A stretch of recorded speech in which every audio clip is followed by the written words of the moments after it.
আজ বানিয়েছি বড়া, কিন্তু এটা কিসের বড়া তোমরা দেখে বলতে পারবে? বানানো যেমন সহজ, খেতে কিন্তু দারুণ হয়। চলো শুরু করি। নিয়েছি সরু করে কাটা গাজর, কুচি করা ধনেপাতা, পেঁয়াজ, কাঁচা লঙ্কা।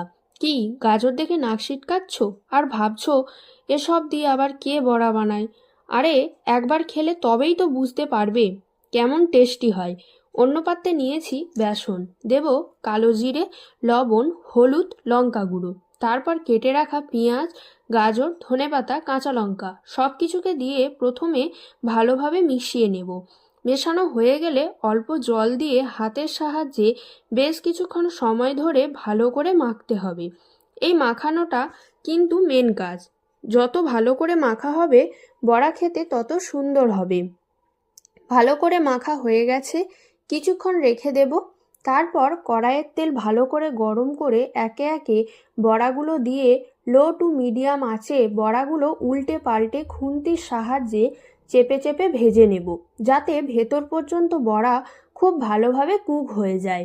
লাল করে ভেজে প্লেটে তুলে নিলেই রেডি হয়ে যাবে গাজরের বড়া। খেলে কিন্তু বুঝতেই পারবে না যে এটা গাজর দিয়ে বানানো হয়েছে। তোমরাও ট্রাই করে জানিও তোমাদের কেমন লাগলো।